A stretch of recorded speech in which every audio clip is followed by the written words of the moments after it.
So are you all able to see the slides? Yes? Okay, so thank you very much, Alexi, for that fantastic introduction. And I'd also like to thank the organisers, Martin, Emily, Katja, and particularly Melanie, who has helped very much in organising this talk. And in particular, the organisation of this fantastic webinar series that has allowed us all to connect and reconnect during this pandemic, which has been really a lifeline, particularly for PhD students and postdocs. So thanks very much for organising all of these talks. So as you can see, the title is a little bit provocative, and I'd really like to sort of highlight the importance of the PMCA. And I think I would argue that indeed the PMCA is a neglected child of the calcium signaling family. Perhaps it doesn't shout as loud or throw tantrums as much as crack channels and IP3 receptors. It just sits quietly in the corner where it does its job of pumping calcium out of the cell. But of course, one cannot underestimate the importance of pumping calcium out of the cell, because calcium needs to be maintained very efficiently within this range of 100 nanomolar and 300 nanomolar calcium, and PMCA does that very efficiently. PMCA also is ubiquitously expressed around the body. There are 4 different genes that encode a variety of splice variants that have tissue distribution. There's also increasing evidence that the PMCA can regulate dynamic calcium signals, both regulating temporal properties as well as spatial properties of calcium signals. But critically, PMCA is involved in maintaining a low resting calcium, and it's particularly important in non-excitable cells such as epithelial cells or epithelial-derived cells, where there's no sodium-calcium exchanger, and essentially the PMCA is the only way of removing calcium out of the cell. So I'd like to just, spotlight the PMCA as a very important child of the calcium signaling family that should no longer be neglected. And I'm going to be specifically talking about 2 diseases, pancreatitis and pancreatic cancer. Pancreatitis and pancreatic cancer are inextricably linked, not least because pancreatitis is a major risk factor for pancreatic cancer, but also they're linked by cellular metabolism and changes in cellular metabolism and how that can influence the calcium homeostasis within the cytosol.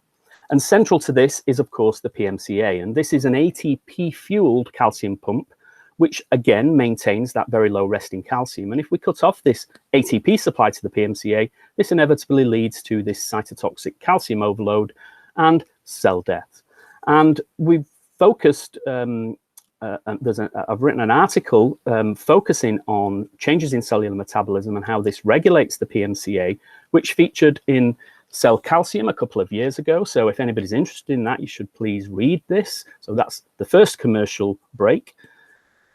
What I hope to demonstrate during this talk, though, is that in pancreatic cancer, there's an upregulation of glycolysis, and this glycolytic ATP is important for fueling the PMCA, such that if you cut off this ATP supply, this inevitably leads to a toxic calcium overload that is perhaps preferential for pancreatic cancer cells and might be a means of selectively killing cancer cells versus those non-cancerous cells. What I also hope to demonstrate is that insulin that's released from pancreatic beta cells can have a direct protective effect against pancreatic injury during pancreatitis. And so that will become in the last 10 or 15 minutes of the talk. But first of all, pancreatic cancer. So we're specifically talking about pancreatic ductal adenocarcinoma. This is the most common form of pancreatic cancer, and the survival statistics for pancreatic cancer are really quite dismal. And this is beautifully illustrated when you stack it up against breast cancer, which incidentally receives about 12 times the amount of grant funding than what pancreatic cancer receives. The survival is, 5-year survival is approaching 5%, and the median survival is in months rather than years. And pancreatic cancer is highly resistant to chemotherapy, or most of the standard chemotherapies that are on offer, and the only really curative treatment is surgical resection. But there is some hope.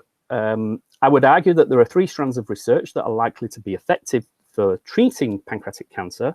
The first one is early detection, and of course, blood-borne biomarkers are likely to make a massive impact on pancreatic cancer. And one of the reasons why it's got such poor survival is not that it's particularly aggressive, but if you actually look at the genetic evolution of pancreatic cancer, patients can have a tumor growing inside them for on average about 11 years before they get any symptoms. And by that stage, it's usually progressed, it's usually encroached major blood vessels and nerves, and it makes it almost impossible to treat.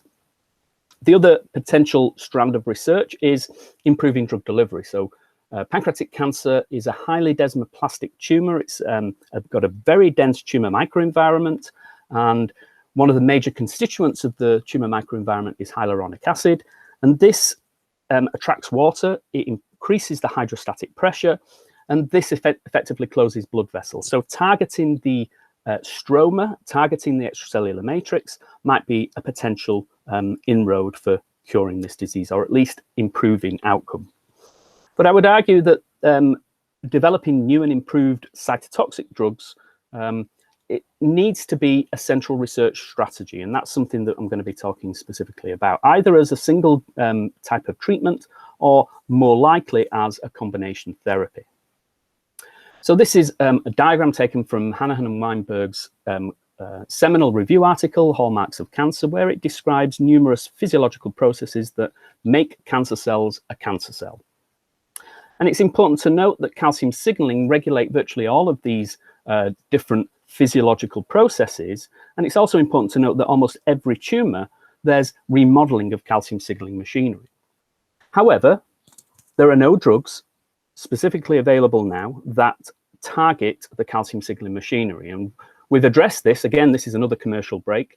We've addressed this. Andrew James and I have written a review article that was published last year in Cancers, where we highlight some of the main components of the calcium signaling machinery that might offer potential novel drug targets to treat cancer. So please have a look at that if you're interested.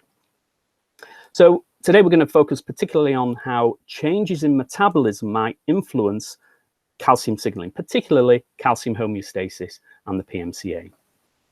So the textbook view of metabolism is that the bulk of ATP comes from the mitochondria, whereas glycolysis provides only a fraction of cellular ATP. But in cancer cells, there's a downregulation of mitochondrial metabolism and an upregulation of glycolysis. Now, this switch in metabolism, often referred to as the Warburg effect, is unlikely to be that important in terms of ATP production, but rather it's more important for producing glycolytic intermediates that are used as cellular building blocks for cell growth. Moreover, lactic acid is transported out of the cell, producing an acidic tumor microenvironment, which facilitates invasion by regulating matrix metalloproteinases. It also regulates or suppresses cancer immunity. So these cells can rapidly divide, relatively unchecked by the immune system. But cellular ATP production remains essential for both cancer cells as well as normal cells. And of course, the regulation of ATP-dependent processes, including the PMCA, which incidentally likely contributes to as high as 20 to 30% of total ATP consumption, depending on what the cell's actually doing. So cutting off this glycolytic ATP supply is likely to induce cytotoxic calcium overload and cell death. And we would argue that this might be a preferential mechanism in cancer cells, leaving normal non-cancerous cells relatively intact that rely more on the mitochondria as a source of ATP. So before I go any further, I'd just like to explain how we measure PMCA activity in an intact cell. So we treat the cells either with cyclopyrazonic acid or thapsigargin, which depletes the ER calcium stores, thereby activating store-operated calcium entry. And we use this as a simple means of elevating calcium within the cytosol, which means that the PMCA is now working at full tilt. If we now remove the extracellular calcium, we can monitor the rate of calcium clearance in the cytosol, and this is a direct measure of PMCA. And this is unaffected by the sodium-calcium exchange, or at least in the cells that we've studied, and the mitochondrial calcium uptake only contributes around about 10% of this rate. We can apply a paired experimental design, measure the relative rate, and therefore apply various treatments during this second clearance phase and assess the effect on PMCA activity. So you're going to see a bunch of traces that look a little bit like this, and this is a measure of PMCA activity. We also measure metabolism. We do this using the Seahorse XF analyzer, which measures the rate of change of oxygen consumption as a measure of mitochondrial respiration, the rate of change of extracellular acidification, which is a measure of glycolysis due to lactic acid production. And we can do this simultaneously using this machine. It's got a 96-well plate format. And what you'll notice here in this first graph, when we treat the cells with the mitochondrial ATP synthase inhibitor, oligomycin, a classic mitochondrial inhibitor, as you would expect, you see a decline in oxygen consumption rate, and there's a corresponding increase in glycolysis. And consequently, this means that ATP can be maintained. Sorry, I forgot to mention that we measure ATP, at least in some of these experiments, using a fret-based reporter, which changes color as ATP dissociates. So we're measuring ATP here, and as you can see, oligomycin, there's no effect. If we now treat with iodoacetate, which is an inhibitor of glycolysis, it inhibits GAPDH, you see a very rapid decline in glycolysis, but the compensatory increase in mitochondrial respiration is really quite lame, and consequently this causes a drop in ATP. So the question is, well, what does this do to PMCA activity? And indeed, oligomycin, there's no effect. If we treat with iodoacetate, we see inhibition of the PMCA, and this consequently induces an irreversible cytotoxic calcium overload response, whereas oligomycin has no effect whatsoever, and the cells can be stimulated with an agonist such as ATP. And similarly, we can induce cell death with a similar glycolytic inhibitor. This is bromopyruvate, which inhibits hexokinase, and then we've used a different mitochondrial inhibitor, CCCP, which is a mitochondrial uncoupler, and we get very similar results. And we've tested a range of different metabolic inhibitors, and we get very similar results with all of them. Inhibition of glycolysis inhibits the PMCA, induces cytotoxic calcium overload and cell death. We also found that, at least in the pancreatic cancer cell lines that we're most interested in, which is MyACPACA, there is an abundance of PMCA4, whereas most other PMCA isoforms are absent, whereas things like human pancreatic ductal epithelial cells, which are non-cancerous cells, and human pancreatic stellate cells, which again are non-cancerous cells found in the pancreas, these have a relatively low amount of PMCA4. And this seems to match what we see in real tumors, human tumors, where there's an overexpression of PMCA4, and this seems to be linked to poor patient survival.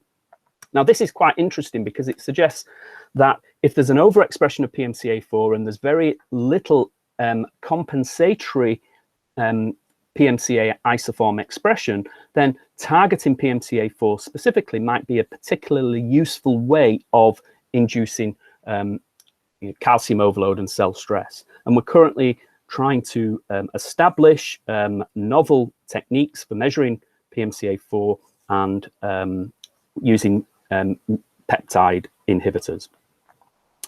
But we next wanted to test what the specific glycolytic enzymes might be responsible for this sort of fueling of the PMCA.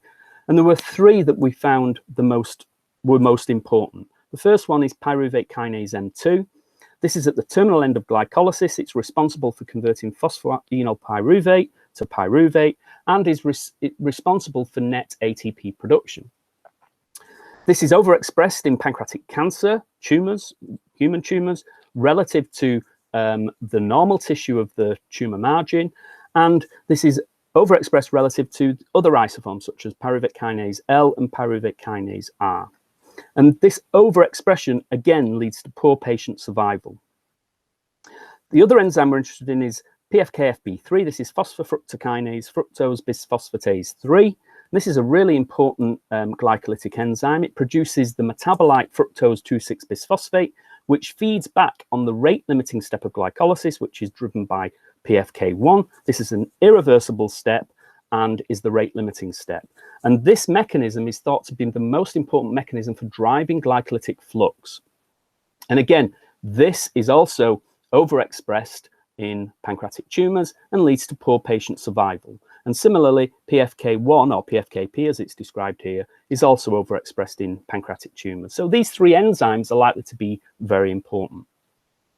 So if we inhibit PKM2 using chiconin, this is derived from a Chinese herbal remedy, And it's reported that this Chinese herbal remedy has numerous health benefits, including anti-cancer effects. But chiconin was extracted, was one of the most potent components of this Chinese herbal remedy that, when extracted, was found to have a 20-fold higher affinity for PKM2 over PKM1. And this inhibits cell growth, pancreatic cancer cell growth, as assessed using a sulforhodamine B assay. It also reduces cell viability, as assessed using a tetrazolium-based assay. It also induces cell death, as assessed using a PARP1 cleavage assay. So this cleaved lower molecular weight PARP1 represents cell death, and this is confirmed using staurosporine, which is a positive control. Chiconin also inhibits migration, as assessed using a gap closure assay, and the mechanism for this is due to inhibition of glycolysis, as you might expect, but we've confirmed this using the Seahorse XF analyzer. It also induces ATP depletion, as assessed using a luciferase-based assay in this case, and it also inhibits PMCA activity and induces a cytotoxic calcium overload response. We can get similar effects if we knock down PKM2 expression using siRNA, and we find that this also reduces PMCA activity. And of course, what we've had to do here is use an unpaired experimental design, because some cells have to be treated with the siRNA targeting PKM2 or versus scrambled. So we've fitted the falling phase to a single exponential decay and measured the tau, and an increase in tau represents a reduction in rate. We've also used an inhibitor of PFK-FB3, which is called PFK15, and this also inhibits cell growth.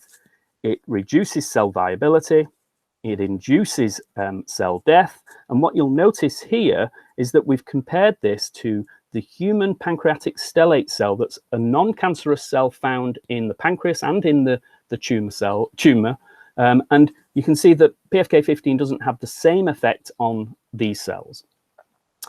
PFK15 also inhibits PMCA activity, and it also induces cytotoxic calcium overload, but very specifically in the Myopatha cells, whereas the pancreatic stellate cells, we see no effect. And the reason for this is that these cells do not express PFK-FB3, suggesting that the drug PFK15 is highly selective for its target, which might present some useful therapeutic utility. Okay, so we've got a bit of a couple of functional paradox, two of them. I don't know what the plural is for paradox, so I'm going to say two of them. PKM2. So there's some evidence that PKM2 acts as a bottleneck at the terminal end of glycolysis, and this allows the buildup of these glycolytic intermediates, and that's what controls tumorigenicity. But the question is, well, how does this then therefore control ATP production if it's got a low activity? Well, there are two different types of PKM2. There's tetrameric PKM2, which has a high catalytic activity, responsible for producing lots of ATP and lots of pyruvate. And this has a similar activity to the PKM1 found in normal cells. But then we think that this might be co-localized to the membrane, where it provides a privileged ATP supply to the PMCA. But then PKM2 can also exist as a dimer, and this dimeric PKM2 has a low catalytic activity, which produces this bottleneck at the terminal end of glycolysis to allow the buildup of these glycolytic intermediates. And this is probably more important during the buildup of these biosynthetic intermediates, and is likely to exhibit tumorigenic activity. And the dimeric PKM2 can be maintained by tyrosine phosphorylation, which can be activated by growth factor stimulation. Now, the question is, well, okay, this presents a bit of a functional paradox. So we think that what's happening is that the ratio of tetrameric PKM2 to dimeric PKM2 might be what's important here. And that when the cell requires ATP, there's more tetrameric, whereas when the cells require biosynthesis, there's a predominance of dimeric PKM2. And we've actually got evidence that during the cell cycle, there's more tetrameric PKM2 produced during G2M phase of the cell cycle, which requires a boost of ATP for cell division. And we think at that point, the cell is more sensitive to PKM2 inhibitors. But then when the cells are in G1S, dimeric PKM2 predominates, and that's when there's a bottleneck, a low catalytic activity, a bottleneck of glycolysis, which builds up these biosynthetic glycolytic intermediates, important for cell division. And so we're currently working on this and trying to establish whether cell cycle inhibitors combined with PKM2 inhibitors might actually be a potential combination therapy. Another interesting paradox is that PFK1 can be inhibited by high levels of ATP. This is known as the Pasteur effect, in which the mitochondrial metabolism in normal cells can feed back to inhibit glycolysis. And again, this kind of is a functional paradox. And what we think might be happening is that these glycolytic enzymes are attached to the membrane in close proximity to major ATP consumers, such as the PMCA. So what we think this might be doing is actually keeping ATP below this inhibitory threshold to maintain glycolytic flux and therefore a cancer phenotype. So in other words, there's a reciprocal regulation between glycolytic enzymes attached to the membrane in close proximity to the PMCA and fueling the PMCA. And so the next question is, well, are these enzymes attached to the membrane? And the answer to that is yes, they are. And we used both the cell surface biotinylation assay, and we also used a plasma membrane isolation kit. And we find that there's a pool of glycolytic enzymes attached to the membrane. They're binding to some unknown protein, which presents this glycolytic metabolon that allows localized fueling of the PMCA and also maintains very efficient glycolytic flux. And by targeting the protein that attaches these proteins to the membrane, this might be a useful therapeutic strategy. And we've got an idea, or at least a candidate that might be responsible, but we need to do further tests on this. It's a little bit preliminary. I'm not going to present those data. So in addition to fueling the PMCA, which might be important for apoptosis resistance, this glycolytic metabolon at the membrane might be also important for maintaining sodium pump activity and the electrochemical gradient that is important for driving calcium entry through numerous calcium channels that have been shown to be important for cell migration and invasion and also cell proliferation. So in other words, this glycolytic metabolon is very important for maintaining numerous cancer hallmarks. And by disrupting this metabolon, this might actually be an effective therapeutic strategy. Okay, I'm going to spend the next sort of 10 minutes or so just briefly talking about some of the other projects that we've got ongoing, which is pancreatitis. So pancreatitis is an inflammatory disease of pancreatic acinar cells where the pancreas digests itself. And this is because the pancreas is absolutely jam-packed full of digestive enzymes, which can become activated inside the cell and can be released into the tissue, causing further damage. But the major causes and likely triggering event is due to, the major causes are excessive alcohol consumption and a high-fat diet, and also bile acid reflux from gallstones, which again can be caused by a high-fat diet. And this really summarizes some of the pioneering work by Ole Peterson's group, who was formerly in Liverpool and is now in Cardiff, and as well as Alexei Topikin, David Criddle, and Robert Sutton, who are also based in Liverpool. And what they demonstrated is that ethanol and fats combine to produce fatty acid ethanol metabolites, such as palmitoleic acid and palmitoleic acid ethyl ester. And also bile acids can reflux up the pancreatic duct and can damage the acinar cells. And they do this again by impairing mitochondrial function, leading to ATP depletion, cytotoxic calcium overload, and necrotic cell death.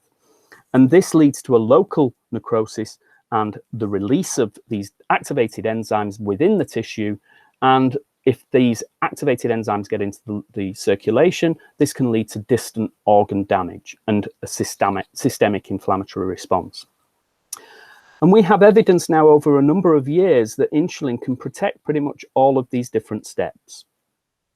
So there's a strong link between pancreatitis and diabetes, not least because pancreatitis can cause collateral injury of pancreatic beta cells, resulting in a loss of insulin secretion. And this is known as type 3C diabetes. But there's also evidence that pre-existing diabetes can make pancreatitis more severe, and there's quite a lot of clinical evidence to support this. But the mechanism remained relatively unknown until we discovered a few years ago that insulin can directly protect pancreatic acinar cells from injury by preserving cellular ATP and maintaining a low resting calcium.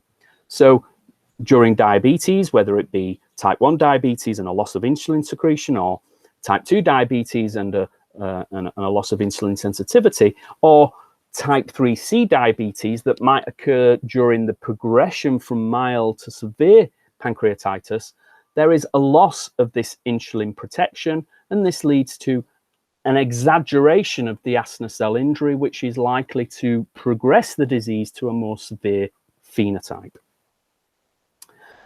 So we tested this idea using two experimental models of pancreatitis. The first one is the classic cerulean hyperstimulation model. Cerulean is an analog of cholecystokinin, and high concentrations or high doses of cerulean will induce a classic peak and plateau response, which essentially mimics the cytotoxic calcium overload, which then mimics the downstream pathology of the human disease. And this is a classic model, but it's often criticized because it doesn't mimic the natural etiology of the disease. But we used another model, which is the POA ethanol model, which was developed in Liverpool by David Criddle, Robert Sutton, and Alexi. And this was proven to be a really effective model that not only mimics the downstream pathology, but also mimics the natural etiology of alcohol pancreatitis. And it's quite an easy model to use as well. It doesn't require loads of injections. It just requires 2 or 3 injections. And we performed these experiments on 2 different genetically modified mice. The first one was a type 1 diabetes model, which is referred to as the Akita mouse. And this exhibits a spontaneous mutation within the insulin gene, which leads to inappropriate folding of insulin as it's being synthesized, which ultimately leads to an unfolded protein response, ER stress, and apoptosis of the pancreatic beta cells, which obviously will lead to a loss of insulin secretion. We also used Perserco mice. This is a pancreatic acinar cell specific conditional insulin receptor knockout mouse. So the first slide just demonstrates that cerulean-induced pancreatitis is more severe in diabetic Akita mice. So what we have here is blood glucose, which is clearly elevated, so the mice are diabetic. We've used pancreas wet-dry weight ratio as a measure of edema, and we see a potentiation of this edema.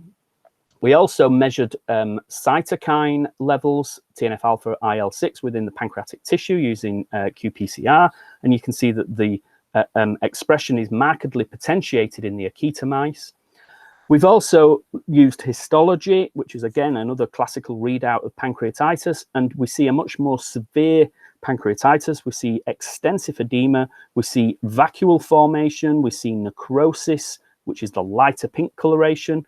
We also see these black dots here, which represent inflammatory cells that have been recruited to the area of injury, and this is confirmed using CD45 staining, which labels the inflammatory cells, most likely neutrophils. And if we look at the histology injury score, you can see that there's quite a marked potentiation of injury in the diabetic mice. And the take-home message from this slide is that endogenous insulin is likely to be protective during acute pancreatitis. But the main problem with this model is that hyperglycemia, which obviously occurs in these animals, will also make pancreatitis worse. The animals are very sick, and this is likely to make pancreatitis much worse. So it's very difficult to disentangle the direct effects of insulin on acinar cells from the profound systemic effects of hyperglycemia and the effects of a loss of insulin secretion, because insulin also has anti-inflammatory effects systemically. So it's very difficult to separate this out. And the only way that we can do this is to use the Perserco mice. So these were generated by John Williams and Dolores Sands at the University of Michigan. And this involved crossing the elastase Cree-ER mouse that we got from Craig Logston with the double-floxed insulin receptor mouse that we got from Ron Kahn in Harvard. And elastase is an acinar cell specific digestive enzyme, and we use the promoter for this to drive the expression of a Cre-recombinase estrogen receptor fusion protein, which remains expressed within the acinar cells of the pancreas specifically, but this protein remains inactive until we feed the animals tamoxifen. And when we do, the Cre-ER gets into the nucleus, binds to LOX-P sites that flank the insulin receptor exon, cuts, recombines, and deletes the insulin receptor. And it's important that this is done in adult mice because insulin and insulin receptor signaling is very important for normal development of the exocrine pancreas. So deletion of the insulin receptor from birth would mean that the pancreas simply wouldn't develop. And these animals are completely normal to all intents and purposes. They are not diabetic. They have normal blood glucose. Insulin secretion is absolutely normal. The difference is that the insulin receptor is no longer expressed within the acinar cells, whereas the spleen, the liver, the muscle, and the kidney, it's expressed abundantly. So we get exactly the same result effectively anyway. So I'm going to rush through these data very quickly. So cerulean-induced pancreatitis is more severe in the Perserco mice that lack insulin receptors within the acinar cells. So again, histologically, there's more severe phenotype. There's an increased potentiation of edema, and expression of cytokines is markedly potentiated. So TNF-alpha, IL-6, IL-1 beta. And the histology injury scores reflect a potentiation of injury within the pancreas in the Perserco mice. And likewise, the POA and ethanol model, we get exactly the same type of result. Here's the histology injury score. So the take-home message from these data is that endogenous insulin is directly protecting the pancreatic acinar cells during acute pancreatitis. And if we lose the effect of insulin, either by deleting the insulin receptors within the acinar cells or reducing insulin secretion from the beta cells, then pancreatitis is more severe. So what's the mechanism, or what is happening? Well, this summarizes quite nicely some of the work from Robert Sutton, Ole Peterson, and of course, Alexei and David Criddle, which demonstrated that fatty acid and ethanol metabolites can accumulate within the pancreas and is likely responsible, at least, for triggering the cellular injury. And the reason for this is that these impair mitochondrial function, leading to ATP depletion, which ultimately will inhibit the Serco pump and therefore cause depletion of ER calcium, and this will activate store-operated calcium entry. And this is likely to be an important source of the calcium overload response. There's also evidence that these metabolites can activate IP3 receptors, but work from the Liverpool group and the Cardiff group, and also researchers in Los Angeles, have demonstrated that the ORI1 specific inhibitor developed by Calcimedica has a protective effect both in cellular models and in vivo models of pancreatitis. And in fact, this drug is undergoing clinical trials as we speak as a potential treatment for pancreatitis. Now, I would argue that this selective inhibitor of ORI1 may have effects on immune cells and therefore cause immune suppression. Now, this could be a problem for severe pancreatitis patients that exhibit bacteremia and sepsis. The last thing you want to do is suppress the immune system. We have no evidence for this at the moment, but this could be a potential problem. So we've approached this from a different direction, because regardless of where calcium is coming from, whether it's crack channels, whether it's IP3 receptors, it doesn't really matter, because the inhibition of the PMCA is what's important. And if we inhibit the PMCA, then calcium has nowhere else to go. It's the only calcium efflux pathway. So this will inevitably lead to calcium overload, and an irreversible calcium overload. So protecting the PMCA, and we think insulin does this, is just as good a strategy for potentially reducing this cytosolic calcium overload. And so this summarizes several years of work from my lab, starting in 2012, actually, but we also published a paper in acinar cells, in rat acinar cells, in 2014, and this summarizes the effect. And essentially, insulin prevents the palmitoleic acid-induced ATP depletion, inhibition of the PMCA, cytotoxic calcium overload, and necrotic cell death.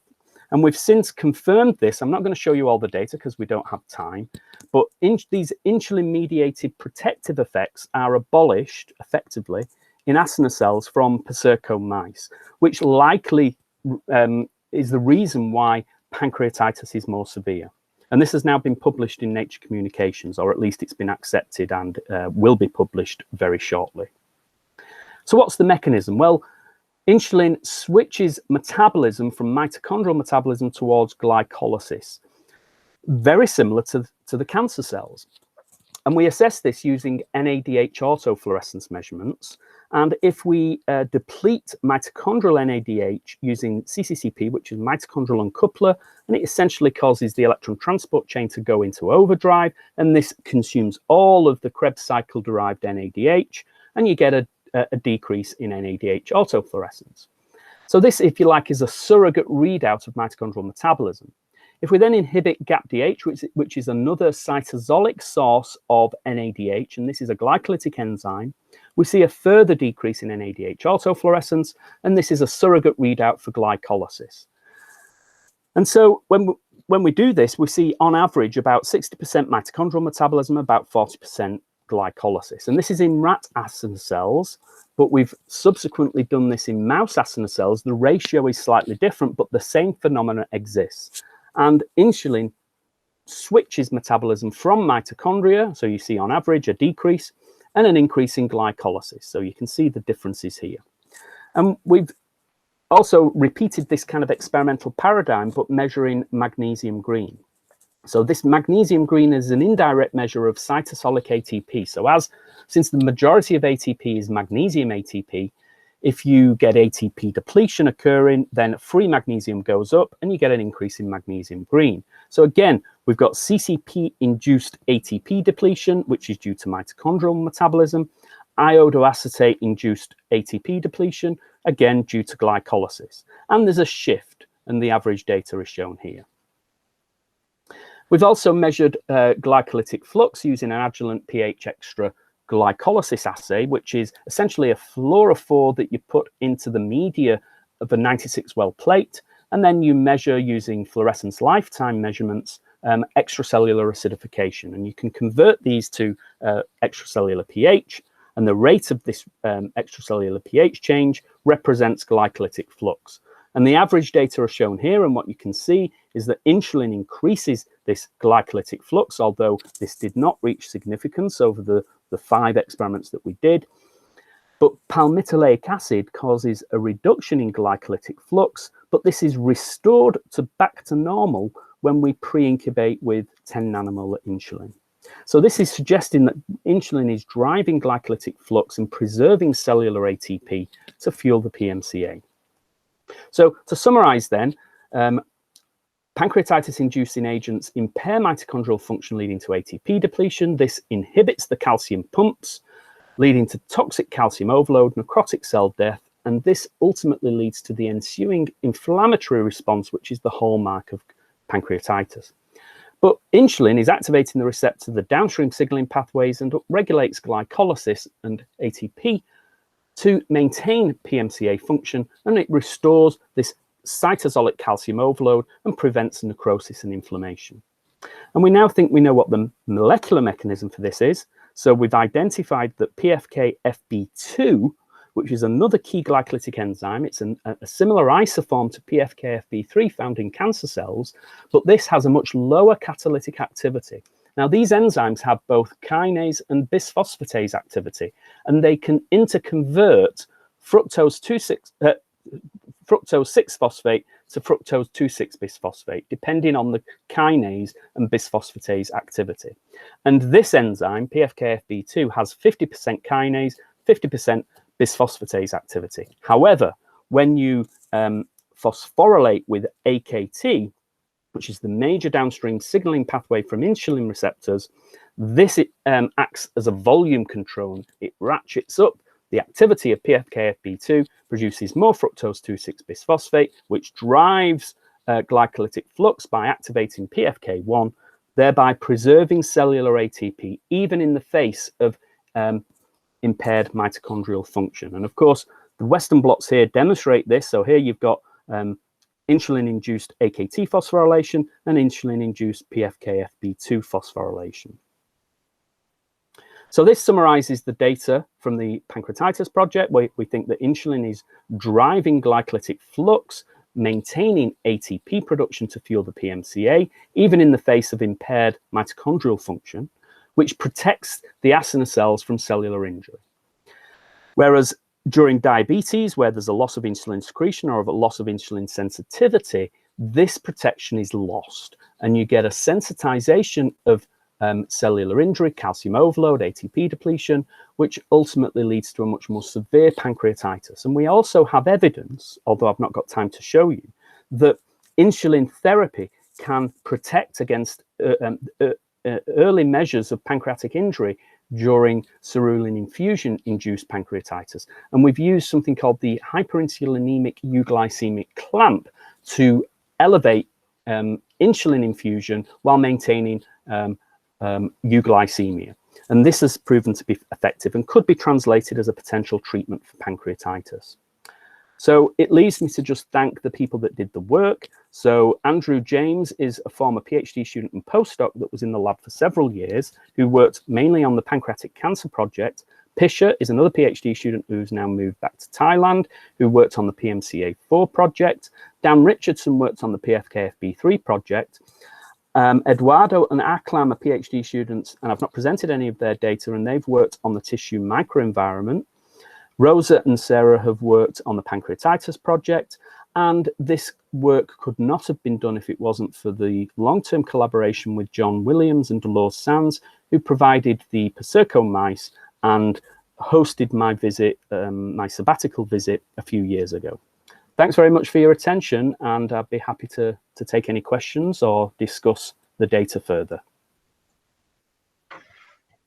Okay, so dear Bultang is asking, do you also envisage that PKM2 as tetramer could form complex with PMCA4, thereby providing a local high ATP supply to the pump? Could there also be allosteric modulation of the pump by enzyme beyond just delivering ATP? Do you mean by a direct interaction? Presumably by direct interaction. Right. We don't have any evidence that there's a direct interaction between any of the glycolytic enzymes and the PMCA. So we've tried to, I mean, that would have been the obvious sort of explanation that there's a direct interaction, but we couldn't demonstrate that. The glycolytic enzymes are attaching to some other protein, and we actually think that it might be a potassium channel that's not normally expressed in the pancreas, or not normally expressed in the cancer cells.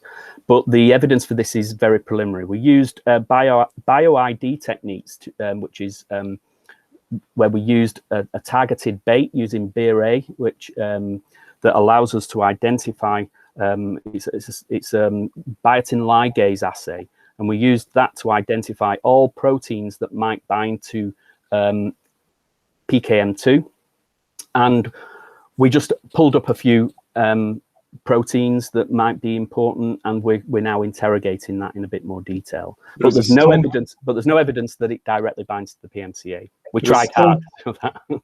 There's a strong evidence for one of the calcium-dependent potassium channels, and its kind of expression is specifically pancreatic cancer. I wonder whether this is the channel.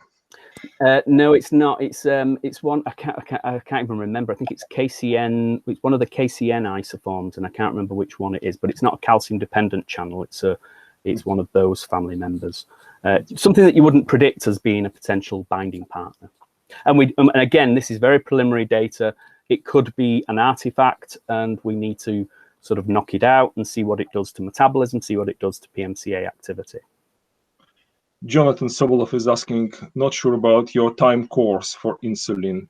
Did you see insulin-induced changes in PMCA4 expression? So what, with treatment with insulin? This is the pancreatitis experiments. Now, PMCA4 and PMCA1 are the two major isoforms expressed in pancreatic acinar cells. And the time course, we're really interested in the acute effects of insulin over between 15 minutes and half an hour. So all of the functional experiments that I showed were over that time period. So we're not going to see any changes in expression of PMCA4 over that time period. However, what we are doing right now is we're performing some RNA-seq experiments where we're comparing the Pasurco mice that lack the insulin receptor versus the control mice to see what transcripts might be down in the Pasurco mice. So it's entirely possible that you know, we've not actually, I don't think we've actually tested for that, but it's entirely possible that there might be long-term changes in PMCA4 expression when the insulin receptor is deleted. But certainly the functional effects of insulin when we treat the cells with insulin is nothing to do with expression of PMCA4. Okay, so the question is from Donald Gill. You say that PMCA is the only calcium extrusion system in most cells, but sodium calcium exchanger is widely expressed and functional in most cell types. Wouldn't this be another important target, especially when PMCA is limited? Yeah, so what I did say is that PMCA is the only calcium efflux pathway in the cells that we've studied. So that includes pancreatic acinar cells and the pancreatic cancer cells. And we've functionally assessed this using NMDG, and we couldn't see any difference in calcium clearance when we inhibited the sodium calcium exchanger. So that's not to say that it might be important in other cell types, and of course it will be, because the sodium calcium exchanger requires a membrane potential to operate. And the glycolysis is likely to be important for maintaining that membrane potential via the sodium pump. So sodium calcium exchanger is probably also linked to this, certainly in other cells that express sodium calcium exchanger. But in the cells that we've studied, the sodium calcium exchanger doesn't really have a role. Yeah, I agree. So I think that nobody was able to show functional presence of sodium calcium exchanger in the pancreatic acinar cells. I don't know whether David has an opinion on this matter.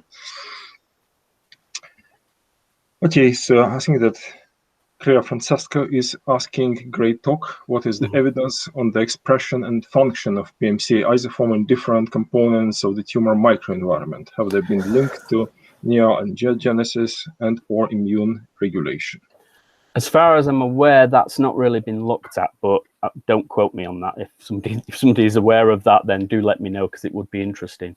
I'm not aware of any heterogeneity in the expression within different regions of the tumor, whether it be the cancer cells or different regions of other cell types within, you know, so pancreatic stellate cells, cancer-associated fibroblasts. I'm not aware of any specific changes, but that's actually an interesting idea.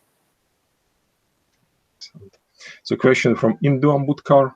So great talk, Chris. Very interesting. Is it only decrease in ATP that drives decrease in PMCA, or can you also have effects due to increased ROS and PMCA modification? Sorry, what was that? Can you just let me have a look at it and read it? Just it's only decrease of.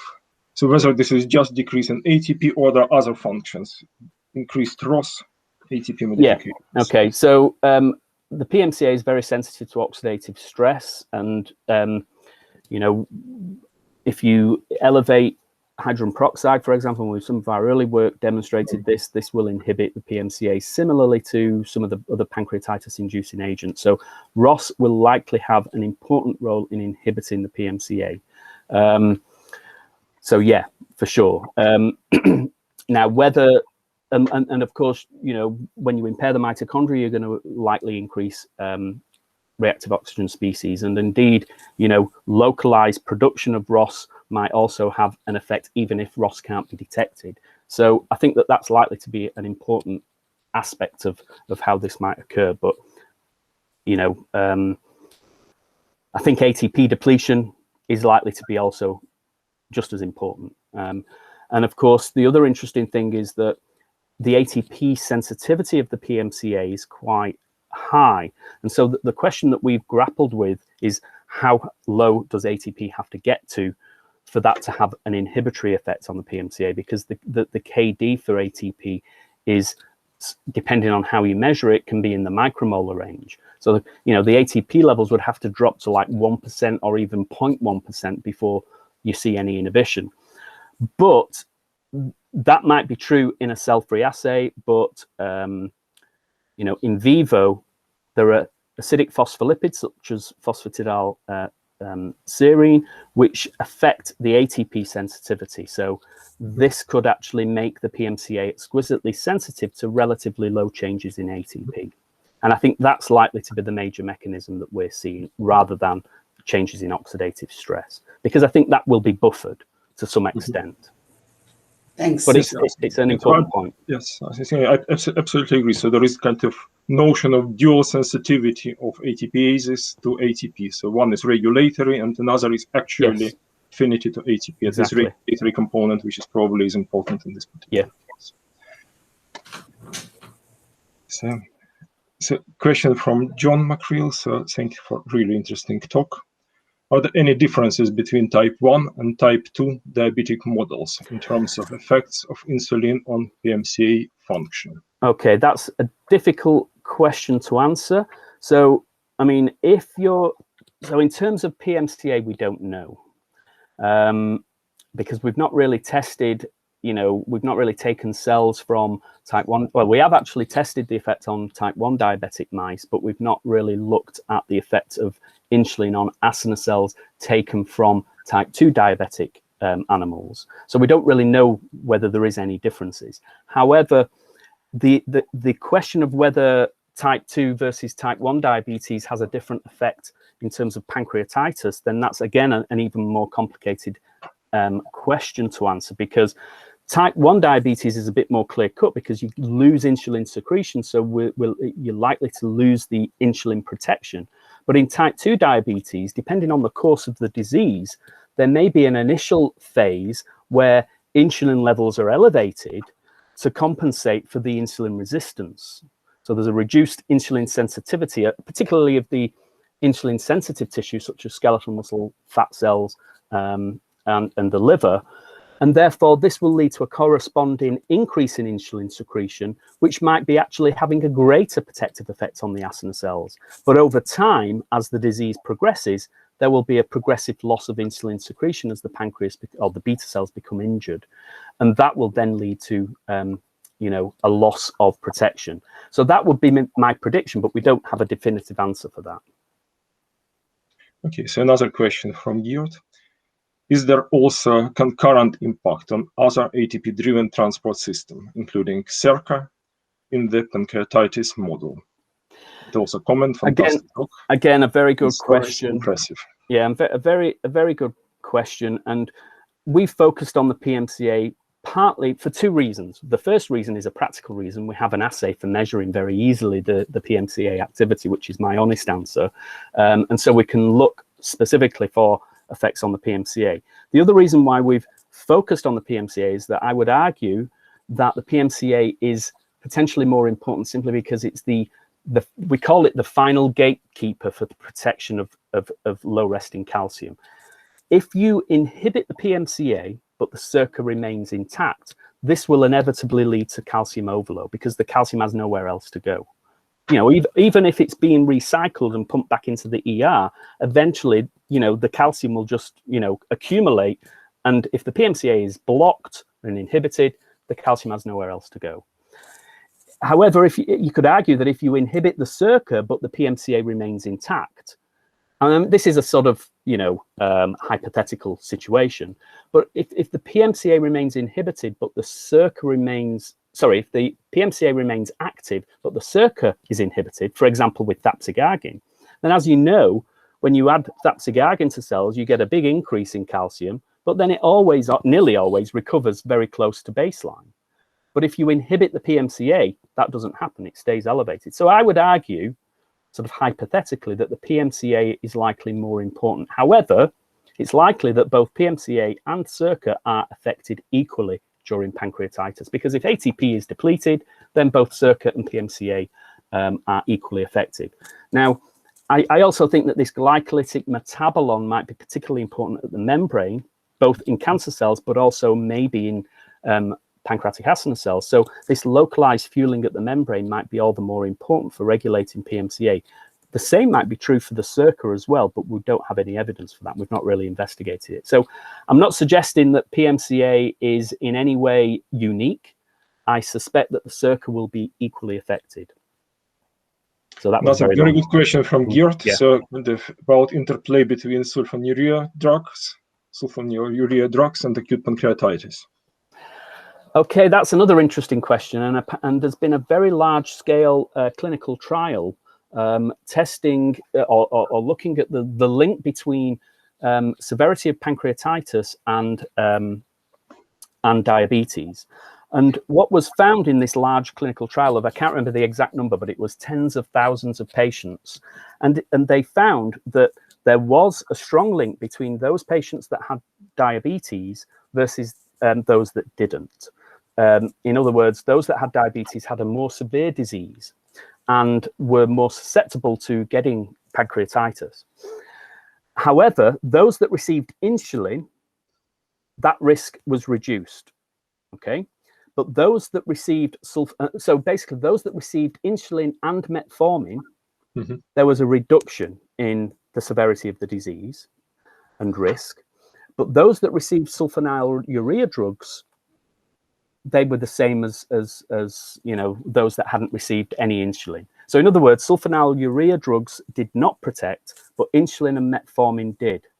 Now, the only explanation in my mind for that, and maybe somebody can correct me if I'm wrong, is that insulin and metformin share the same molecular mechanism. So metformin is an activator of AMP kinase, and AMP kinase can phosphorylate the exact same serine residue on PFK-FB2.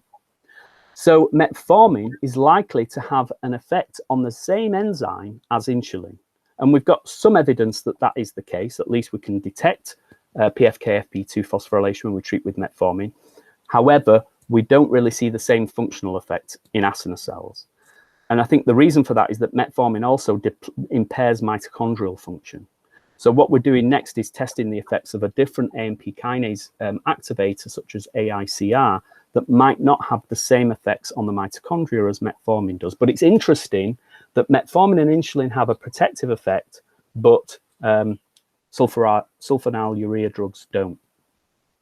I think that Geert is actually continuing with kind of circa theme, as it were, suggesting that perhaps calcium is coming from ER to ensure the calcium overload, which kind of is absorbed in these experiments.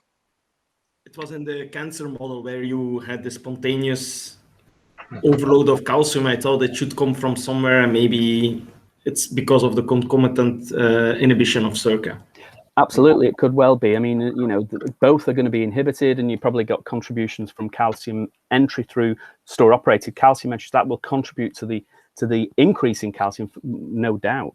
But the irreversible nature of that response is most likely due to, well, probably both, but most likely due to inhibition of the PMCA. Otherwise, it would recover. But I think both will be affected equally.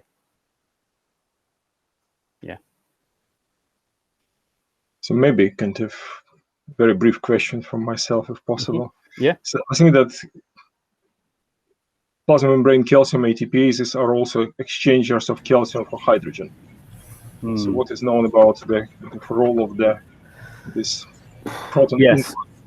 Yeah. So the idea there is obviously, you know, if you've got changes in either intracellular pH or extracellular pH, that might actually influence the PMCA function. Now, and that could have an important role, especially in severe sort of, you know, pathological situations where you might get, you know, severe acidosis or, you know, pH changes. All I can say is that in the cancer cells, we've tested this, and there's very little effect in the cancer cells. So, you know, one of the, you know, if you alkalinize the extracellular media, that is supposed to inhibit the PMCA. If you acidify, it's supposed to potentiate the PMCA. And we didn't really see a huge effect, actually, in the cancer cells. So intracellularly, I think it might also be buffered, at least physiologically. But obviously, under pathological situations, you might get quite dramatic changes in pH that could easily influence PMCA function, for sure.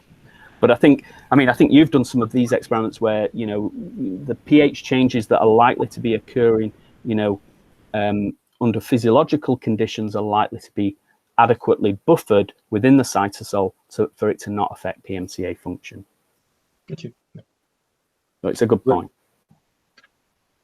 Okay, so it seems that there are no other questions, and presumably I have to now thank Jason for outstanding talk and for very vigorous discussion, and for the full participants and organizers Okay. for this seminar. Thanks very much for chairing it, and thanks everybody for attending.